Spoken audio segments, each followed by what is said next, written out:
What's up, homies? In this video, I'm going to show you how you can make your comedy skits look like an episode of The Office, Parks and Rec, Modern Family, or any other type of mockumentary, documentary style comedy show. And just a fair warning, this tutorial does require that you have Adobe After Effects and Adobe Premiere. No! God, please, no! No! Now, if you don't have Adobe, I'm so sorry. I'm so sorry. But if you do, let's get into the tutorial. So first of all, welcome back to the channel. My name is Nate Killian, and if you're new here, this channel I make short films, skits, filmmaking tutorials, and vlogs, and my goal is to help you be a better storyteller. So if any of that interests you, would love for you to consider subscribing to the channel because that'd be pretty sick. And if you're not new here, it's pretty dope. Welcome back, homies. Okay, let's get into it. So if you watch any of these types of shows, you'll notice that they're all shot with handheld cameras. That's where that subtle shake and movement comes from in pretty much every shot. They also zoom in or out on characters all the time, especially when they break the fourth wall and look at the camera. Now, you may be somebody who wants to make skits that look like that, but you don't have extra hands around to operate a camera, or you don't have a zoom lens. That is okay. Today, we're going to talk about how you can do all of that. Now, this tutorial is going to be looking more at the technical side of how to do this as a beginner. So believe it or not, Mark and I shot a skit using this exact same technique, and the entire thing was shot with our camera on a tripod. No one was holding the camera at any point, and I'm actually going to put the skit right here so you can watch it to know what I'm talking about. Here is how I made this skit to have a similar look and style as shows like The Office and Parks and Rec. So after we shot this entire thing on a tripod, it came down to editing. So here's what I suggest. Go into your timeline and edit your entire skit pacing wise, get the clips in that you want, cut what you don't want, and get it all in order. So once you have all your clips in your timeline, go to each clip, right click on the clip, and scroll down to replace with After Effects composition. This should open up After Effects. Once After Effects opens, you should now see that your clip is in the After Effects timeline. Go over to your effects and presets window and type in wiggle. We're going to use the effect titled wiggle position. Click that and drag it on top of your clip. Now, if you play your clip through, you'll notice that it's bouncing around in the frame, which is good. That's what we want it to do. However, now you can see that there's this black background, which is because our clip is moving out of the frame. So here's how we're going to fix that. Go down to your After Effects timeline, click on the clip file and press S. This is going to open up your scale keyframes. You'll see that it is already set to 100, and what you're going to do is change that to 105. And now you won't see any of the black from the empty frame.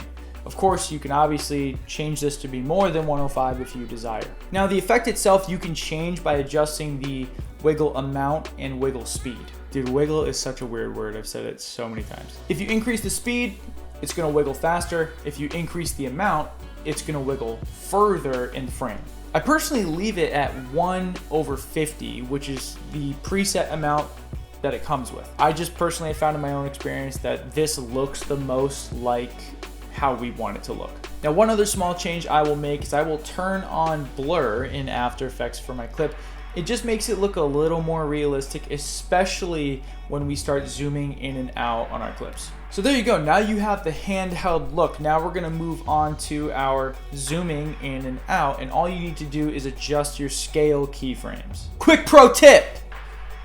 No clue what that was. So the following adjustment that you're going to make to your scale keyframes will actually look better if you shoot your entire skit in 4K. The reason being is that the more that you crop in on your frame, you tend to lose quality, but if you shoot in 4K, there's more video information that you can play with. So yeah, if you can shoot this in 4K, you'll be able to zoom in more without losing as much quality. If you're shooting in 1920 by 1080, that is okay too. You probably just won't be able to zoom in or crop in as far as you would with 4K. So in your clip, find the place that you want your zoom to begin. Scroll down to your timeline, click on the file and press S on your keyboard to open up your keyframes again. And what you're gonna do is create a new keyframe. Now, before you move to a different point in your timeline, press P on your keyboard to open your position and make a keyframe in the same place. You'll know why in just a bit. Now press S on your keyboard again and move forward in your timeline and crop in as much as you'd desire, however far you want it to zoom in.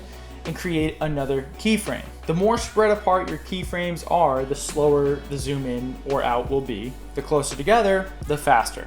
You may need to play around with this a little bit just to get the pacing exactly how you'd want it to be. Once you get your zoom the way you'd like it to be, you may need to reposition either up or down or left or right depending on what you're zooming in on. So go to where you made your final keyframe on your scale and press P to bring up your position again. Now make a keyframe in the same spot and adjust your position. Now your clip's position will move at the same time that the clip is zooming in, which just looks more realistic.